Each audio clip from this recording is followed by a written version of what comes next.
جیسے آپ نے کہا کہ لاکھوں اوورسیز کو وہ انویسٹمنٹ لے کے آئے ہیں پاکستان میں, ان لاکھوں میں سے چند ہزار وہ بھی ہیں جو متاثرین ہیں بحریہ ٹاؤن کے, احتجاج کرتے نظر آتے ہیں کراچی میں, لاہور میں. وٹ ڈو یو سے اباؤٹ دیم؟ کبھی آپ کی ان سے ملاقات ہوئی ہے؟ دیکھیں, اگر کوئی متاثر ہے, اگر کسی بندے کے ساتھ کوئی زیادتی ہو گئی ہے تو آپ ان کے ادارے میں جائیں, وہاں پہ جا کے ریکویسٹ پٹ آن کر دیں, یا آپ کے پاس پوری جو ہے وہ ایک میں سمجھتا ہوں رائٹ ہے, کسی ادارے میں جائیں. ہم یہاں پہ جو چیز دیکھ رہے ہیں, پہلی بات یہ ہے کہ جب سے میں کام کروں 2016 میں, میں نے تو فائل ٹریڈ ہوتے ہوئے نہیں یہاں دیکھی کہ فائل اور فارم ٹریڈ ہو رہے ہیں یہاں پہ. پشاور میں لاسٹ ٹائم آیا تھا.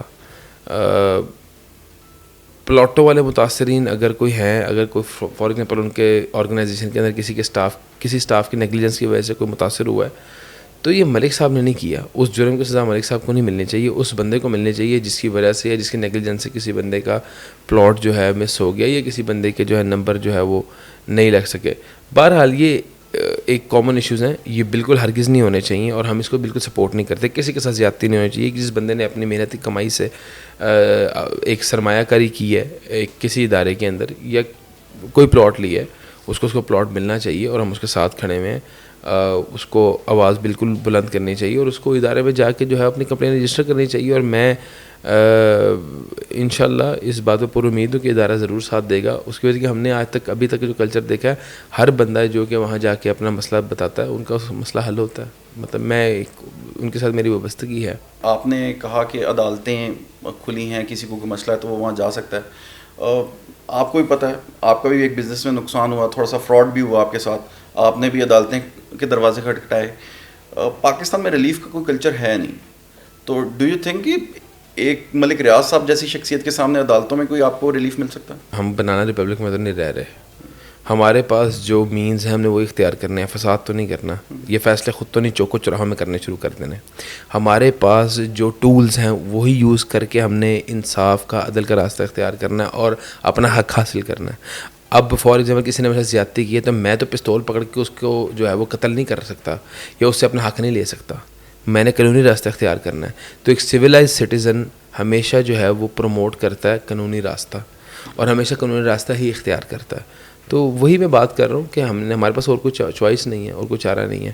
ڈاکٹر صاحب, ہم کمیونٹی لیونگ کی بات کر رہے تھے. آپ نے بتایا کہ ملک ریاض صاحب نے ہمیں 5 اسٹار ہوٹلز دیے, اچھے اسکولز دیے, ایک بڑی سیف اینڈ ساؤنڈ کمیونٹی دی ہے. اس کے علاوہ بھی پاکستان میں بہت اچھے ڈیولپرز ہیں. How do you rate them? کوئی ہیں جن کو آپ کو لگتا ہے کہ بہت جو پاکستان کے اندر ڈیولپمنٹ کر رہا ہے, اچھا انفراسٹرکچر دے رہا ہے, اچھا لائف اسٹائل دے رہا ہے پاکستان کی عوام کو, پاکستان کی غریب عوام کو, ان کے بارے میں سوچ رہا ہے, ان کی چھت کے بارے میں سوچ رہا ہے, تو وہ ہیرو ہے پاکستان. اکثر میں آپ کی سوشل میڈیا پہ ویڈیوز دیکھ رہا ہوتا ہوں, تو آپ کو لگتا ہے کہ ہماری نوجوان نسل بہت بے روی کا شکار ہے؟ بالکل, کیونکہ دین کا علم نہیں ہے. اس کی وجہ یہی ہے نا کہ دین کا علم نہیں ہے. نوجوان نسل کو پتہ ہی نہیں ہے کہ اسلام کے کیا احکامات ہیں. آپ نے فحاشی نہیں کرنی, کتنے سخت وعید ہے فحاشی کرنے والے کے لیے, کتنی تنبیہات دی گئی ہیں اللہ اور اس کے رسول کی طرف سے. سود کے بارے میں کیا ریپریکشنز ہیں, والدین کے ساتھ بد اخلاقی, بد سلوکی کے ساتھ کیا اس کے نتائج ہو سکتے ہیں, بیگم کے کیا حقوق ہیں, دوستوں کے کیا حقوق ہیں, بد زبانی, بد کلامی, بد اخلاقی کرنے والے ہی کیا سزا ہے. جب یہ چیزیں پتہ ہی نہیں ہے نوجوان کو, تو ظاہری بات ہے اس نے آؤٹ آف کنٹرول ہی ہونا ہے. وہ ویسٹ انسپائرڈ ہوا ہے, ٹک ٹاک پہ بیٹھا ہوا ہے, موجیں کر رہا ہے, ڈانس کر رہا ہے, ناچ رہا ہے. تو آپ کو کیا لگتا ہے پاکستان کے اندر کون سا ماڈل آنا چاہیے, کیسا ماڈل ہو جس سے ہمارے نوجوانوں کے اندر دین کے قریب ایٹ لیسٹ جو ہے یونیورسٹیز کالج کے اندر جو ہے وہ دین پڑھایا جانا چاہیے. تھوڑا سا آپ کو فنڈامنٹلس آف اسلام ضرور سکھانے چاہیے, اور اسکول میں بھی آفٹر 6th اور 7th گریڈ آپ کو جو ہے وہ اسلام سکھانا چاہیے. یہ ذمہ داری ریاست کی. بہت زیادہ آج کل ڈسکس ہو رہا ہے کہ ہمارے پاس 2 ماڈل چل رہے ہیں, ایک طرف سعودیہ کا ماڈل ہے, ایک طرف ترکی کا ماڈل ہے. ماڈل ہمارا اپنا ہونا چاہیے جو بھی ہے. ہماری اپنی ایک شناخت ہے, ہماری اپنی ایک پہچان ہے.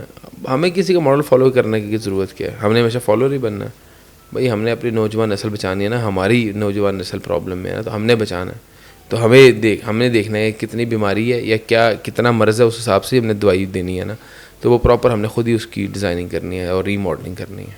مطلب آپ کے خیال میں جیسے عمران خان صاحب ریاست مدینہ کیسے, ویسے ایک ہماری اپنی صرف نعرے تک محدود نہ رکھے, عملی طور پہ بھی اقدامات اگر کوئی کرے ریاست مدینہ والے تو بہت اچھی بات ہے, وہ اچھا ماڈل ہے.